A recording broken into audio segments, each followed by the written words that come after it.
Bonjour à tous et à toutes, nous sommes le jeudi 9 avril et plutôt que de commenter les soubresauts de l'économie, puisque comme prévu vous voyez qu'on est dans les descentes, les remontées techniques, toutes sortes de manipulations des banques centrales qui rachètent des produits financiers pour pas que ça s'écroule, etc. C'est pas intéressant de parler de ça. Ce qui est plus important, c'est nos vraies vies de tous les jours, à vous et à moi. Et aujourd'hui, je voudrais aborder un fait plutôt, très important, parce que j'ai été accusé dans le passé, hein, un peu moins aujourd'hui, parce que j'en parlais moins, j'ai été accusé d'être quelqu'un qui suis anti-travail, subversif, comment je veux dire, pessimiste, qui voit le mal, etc., etc. En fait, je voudrais vous expliquer, parce que, à nouveau, pas grand monde le fait, et personnellement, j'en veux vraiment à pas mal d'économistes, ou traders, ou youtubeurs qui parlent d'économie, de ne jamais parler de cet aspect-là. Peut-être c'est fait exprès, je ne sais pas. C'est en fait le travail. Le travail. D'un point de vue dépassionné, purement analytique, logique, aujourd'hui, le travail, comment il est rémunéré, taxé, organisé, etc., est une immense, je ne sais pas comment l'appeler, est une immense escroquerie. Et ce qui est grave, escroquerie, ça à la limite, bon, il y a toujours des escroqueries, c'est comme ça. Mais le problème, c'est que maintenant, on est arrivé au point où beaucoup de gens, toute origine confondue, toute classe sociale confondue, les gens ont mis comment on appelle ça? Ont mis un point d'honneur.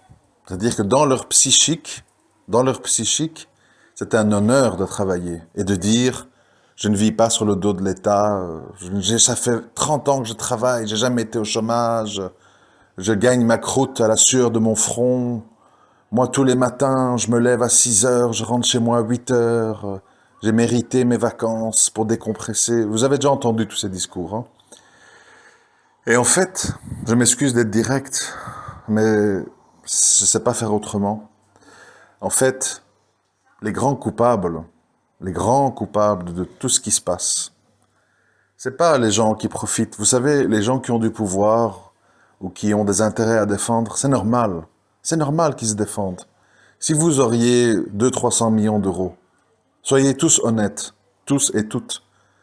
Vous n'allez pas chercher des combines, comment je peux faire, est-ce que j'ouvre un compte au Liechtenstein, à Andorre, aux îles Caïmans, au Belize, ça me permettra d'économiser X millions d'impôts chaque année. De toute façon, où ça va tous ces impôts pour financer plein de trucs avec lesquels je suis pas d'accord. Bon, vous savez, on a toujours des bonnes raisons pour dire que, et parfois à raison, hein, de se méfier de qu'est-ce qu'on va faire de l'argent qu'on donne en impôts.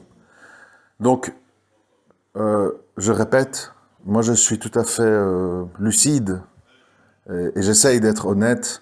Il est tout à fait logique que les gens défendent leurs intérêts. Les banques, les grosses fortunes, les chefs d'entreprise, etc., etc. L'humain, c'est l'humain. Et ce qu'on fait à petite échelle quand on est petit, on le fait en plus grand quand on est gros, tout simplement. Donc c'est évident, c'est plus visible, mais c'est pas spécialement la preuve d'une malhonnêteté plus grande que le petit qui fait ça à son échelle. Un peu de travail au noir, etc. Donc, où est-ce que je veux en venir? Il faudrait essayer d'être attentif parce que c'est un petit peu technique, mais c'est nécessaire. Parce que si vous devez expliquer ça autour de vous, c'est important de comprendre tous les mécanismes. Aujourd'hui, on le voit tous, on l'entend tous, on le lit tous. Si c'est des faits vérifiables, ce que je vais vous dire, hein, donc on ne me dise pas tu fantasmes, tu inventes, j'en ai assez d'entendre ça. Aujourd'hui, il faut savoir une chose. Si vous achetez et vous revendez des actions, enfin en tout cas en Belgique, hein, je ne sais pas en France, moi je vous parle depuis la Belgique, ce sont des bénéfices et des pertes, bien sûr, qui ne rentrent pas en ligne de compte dans vos impôts. Donc en fait, il y a des gens sur la base d'un patrimoine de 100 000 ou 200 000 euros qui, par des petits mouvements sur le forex, euro-dollar, franc suisse, rouble et compagnie, peuvent générer comme ça des 1000, 2000 euros par jour sur des petites variations journalières.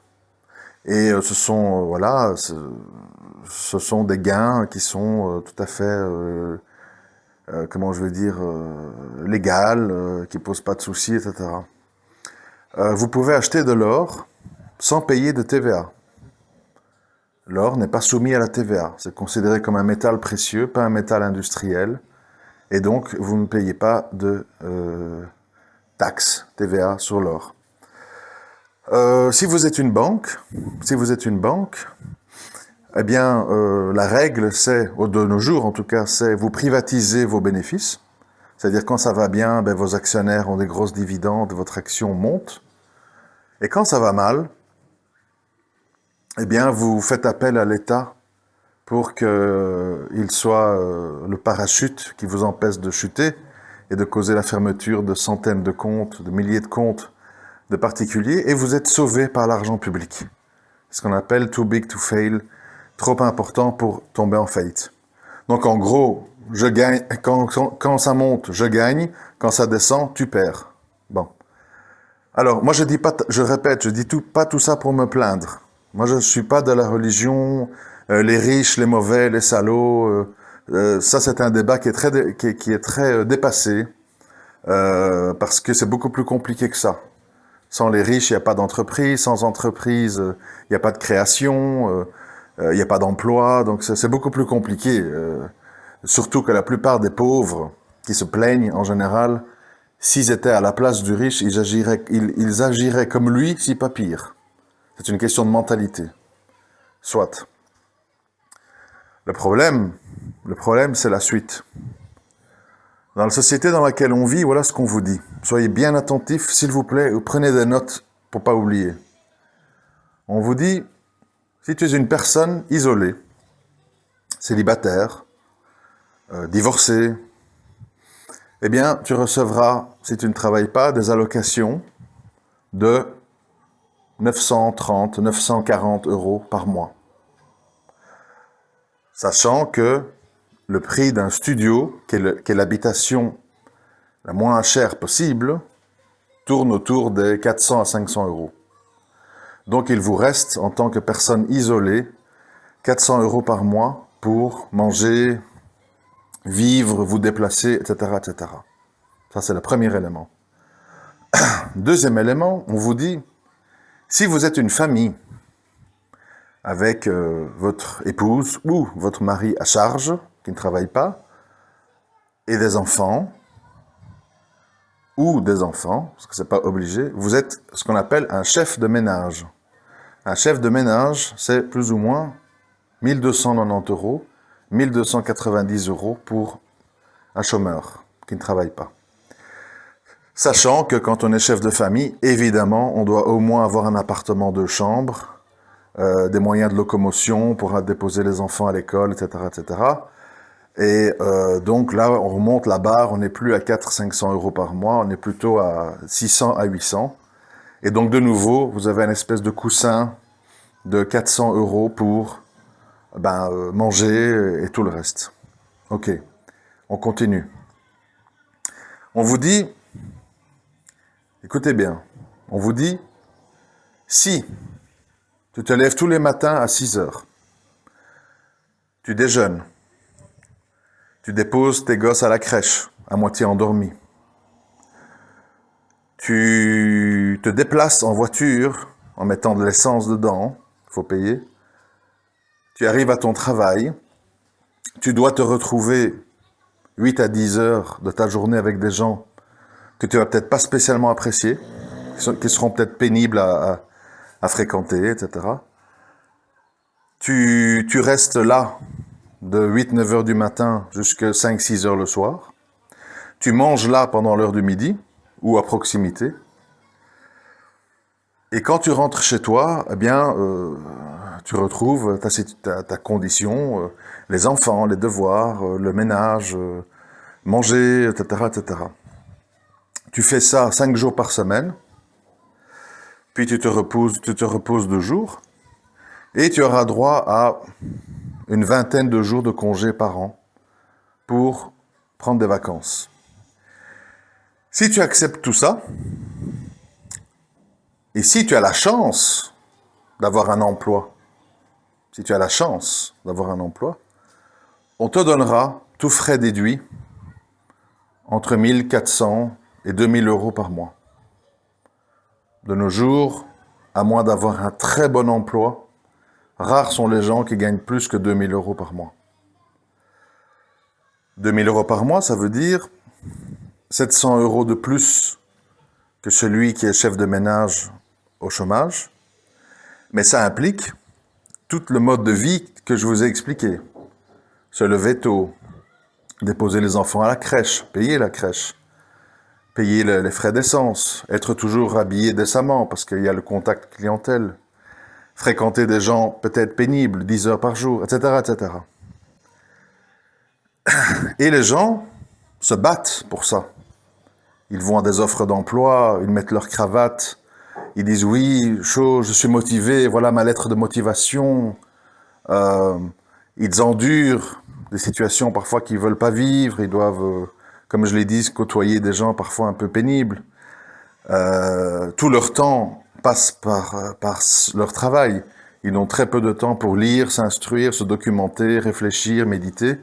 Ils sont pris dans un travail, je veux dire, qui occupe la majeure partie de leur temps durant leur journée d'éveil. Et donc, à côté de ça, vous avez donc des gens qui font des investissements, achètent des actions, mettent leur argent au Belize, aux îles Caïmans, en Suisse, et qui, eux, en ne faisant aucun sacrifice, autre que s'informer avec un expert comptable et un avocat, en faisant aucun sacrifice, engrangent des centaines de milliers d'euros par ici, un revenu récurrent par là, des revenus locatifs d'appartements par ici, etc., etc. Et donc, en fait, là où je veux en venir, c'est que la situation dans laquelle on est aujourd'hui est un petit peu exotique. C'est-à-dire que, bon, le riche, comme il est très diversifié, immobilier, actions, obligations, cash en plusieurs devises, etc., eh bien, voilà, une crise comme celle qu'on vit, ben, au lieu d'avoir 170 millions, il va peut-être se retrouver avec 120 millions, etc. Il va modifier certaines de ses habitudes, certains détails. Et en gros, une crise, c'est un peu une opportunité pour ce genre de personnes. Parce que ça lui permet de racheter peut-être des entreprises à moindre coût, de diminuer le nombre de ses employés avec l'excuse de maladie, de la crise économique, etc. Mais pour le petit salarié dont j'ai parlé, qui gagne au grand maximum 2000 euros par mois, qui lui, parce que j'ai oublié de le dire, parce que c'est important, en général se retrouve avec un crédit maison et un crédit voiture, et donc toute la différence qu'il gagne avec un chômeur est engloutie massivement par ses crédits, il bascule dans une situation de grande précarité. Pourquoi? Parce qu'il a été habitué à un certain niveau de vie, parce qu'il a des dettes, parce qu'il a des crédits en cours, puisqu'il a pensé que son emploi, ce serait pour longtemps, pour toujours, etc. Donc il a engagé des dettes, des emprunts, ce qu'évidemment la personne qui est au chômage ou aux allocations n'a pas fait, par définition, puisqu'il s'agit de survivre.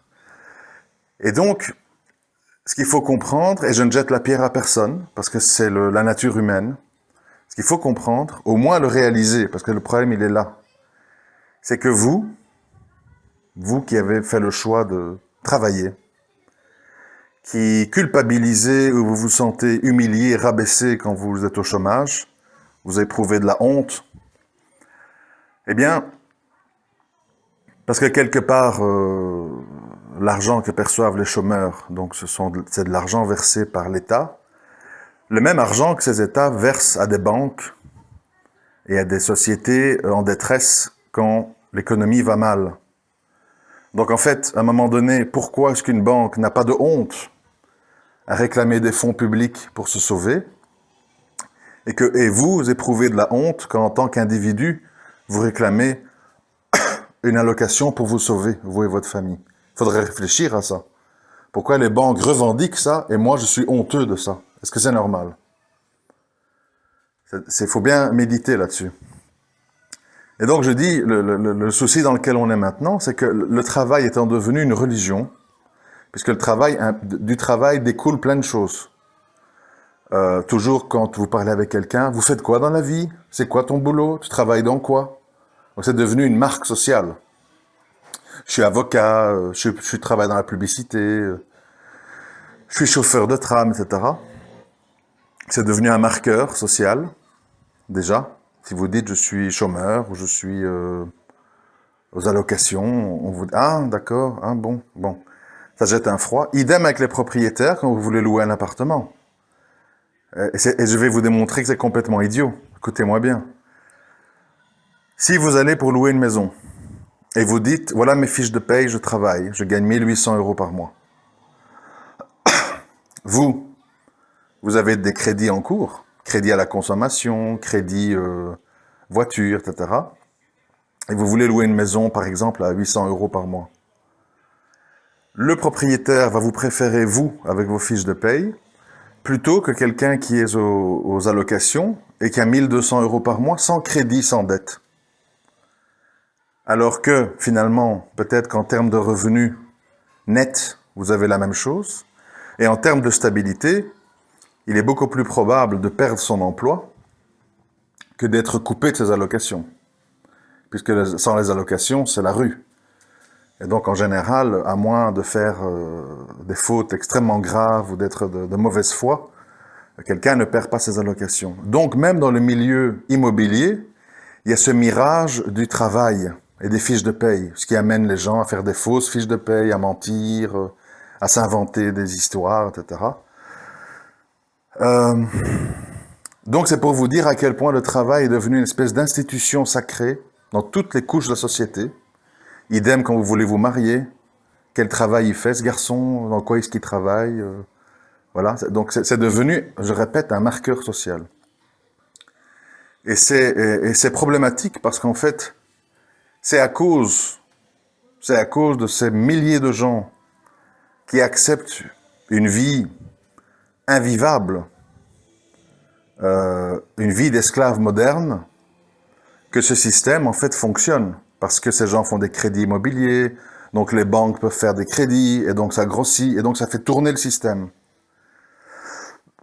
Donc à un moment donné, il faut que tout le monde comprenne que ce système tourne, pas à cause des riches qui planquent leur argent dans des paradis fiscaux, et qui se débrouillent pour payer le minimum. Tout le monde connaît les histoires d'Amazon, Apple, qui payent 10 000 € d'impôts par an sur des milliards de bénéfices.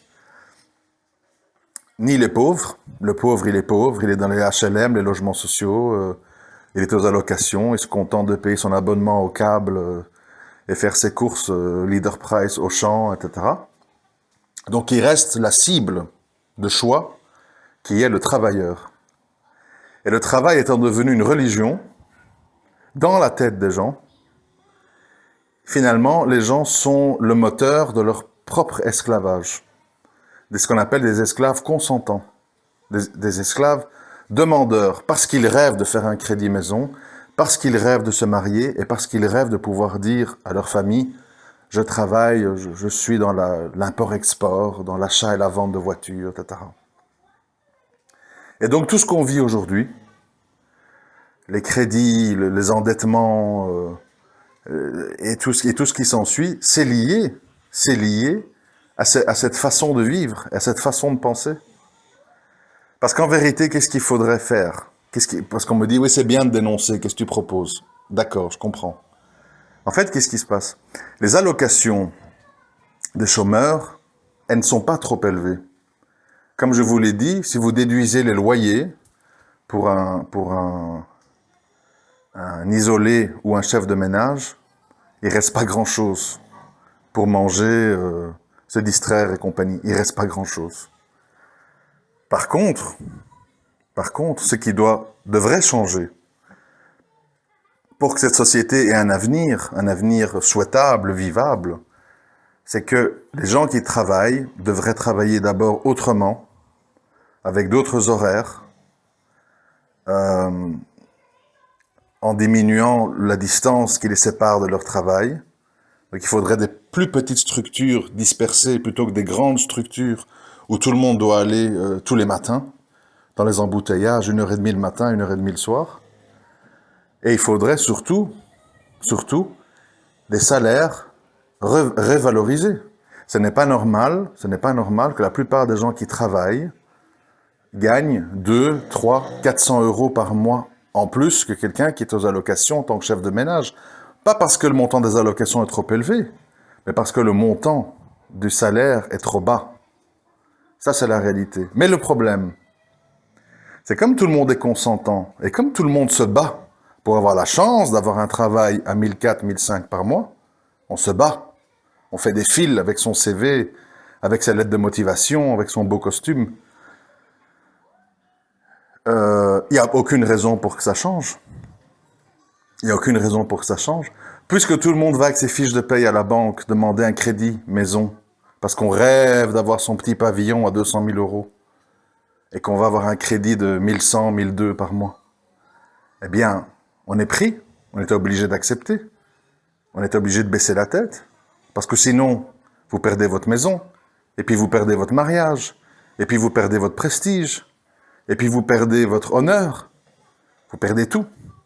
Et donc le système fonctionne là-dessus, c'est-à-dire sur la psychologie de la masse, qui veut vivre une vie qui n'est pas, comment dirais-je, qui n'est pas en phase avec leurs revenus, qui n'est pas en phase. Alors on ment, on fait des crédits, on s'endette, on prend une carte Visa, on fait semblant, jusqu'au moment où il y a un grain de sable dans la machine, un divorce, la maladie, des restructurations, une crise économique, et là tout s'effondre, et on perd tout. Et c'est là qu'on voit des suicides, des divorces, des violences conjugales, l'alcoolisme, etc. Donc si on veut comprendre pourquoi ce système ne fonctionne pas, il ne faut pas aller plus loin que ce point que je mets en exergue. Les gens qui travaillent ont fait de leur travail une religion pour laquelle ils se battent et ils sont sous-payés alors que 10, 11, 12 heures par jour de leur vie est absorbée par ce travail. Tout ça pour gagner 200-300 euros par mois, en plus que quelqu'un qui est chez lui, qui ne se déplace pas en voiture, qui n'a pas de dette, etc., etc. Et j'ai dit tout ça pourquoi? J'ai dit tout ça parce qu'à un moment donné, la personne qui met un grand point d'honneur à travailler, à n'importe quel prix, à n'importe quel salaire, dans n'importe quelle condition, doit se demander si son choix est intelligent, s'il ne devient pas un engrenage d'un système qu'il critique lui-même. Comme je l'avais dit à l'époque des Gilets jaunes. Les Gilets jaunes ne veulent pas un changement de système, ne veulent pas une autre façon de fonctionner. Ils veulent pouvoir aller en vacances, boucler leur fin de mois et payer leur crédit hypothécaire. Ils ne veulent pas que le système change. Ils l'ont accepté. Ils veulent avoir la chance d'avoir un emploi et d'être aptes à pouvoir continuer la vie que je viens de dénoncer. Embouteillage, travail, vacances, crédit hypothécaire, machin. Et donc, ce qu'on vit en ce moment, je vais m'arrêter là, ce qu'on vit en ce moment, c'est le grain de sable dans la machine, un virus. Il y a 10 ans, c'était les crédits hypothécaires sales, c'est-à-dire des mauvais crédits hypothécaires de gens qui ne sont pas solvables, qui avaient causé tout le tremblement de terre de 2008. Et malheureusement, si on ne prend pas les leçons, si on ne prend pas les mesures, eh bien ces crises vont revenir de manière de plus en plus répétée, les États vont de plus en plus s'endetter, et les gens qui travaillent vont de plus en plus être punis pour avoir la chance de travailler. Parce que l'argent, il n'y a que dans leur poche qu'on peut les prendre. C'est pas chez les pauvres qui survivent, ni chez les riches qui sont aux îles Caïmans et aux Belize. C'est dans la poche de ceux qui travaillent. Il n'y a pas d'autre poche où puiser. Le petit particulier qui a sa petite maison, il aura des grosses taxes de propriétaire pour sa maison, il aura un pétrole de plus en plus taxé, il aura des payages de plus en plus élevés, et il aura des salaires de plus en plus contenus, pour lesquels il devra se battre pour le conserver. C'est ça qui ne va pas. Et il faut le réaliser, et il ne faut pas se jeter comme ça dans le monde du travail, aveuglément, dire oui à tout, pour se retrouver dans une vie qui n'en est pas une. Voilà, je vous remercie de m'avoir écouté, à très bientôt.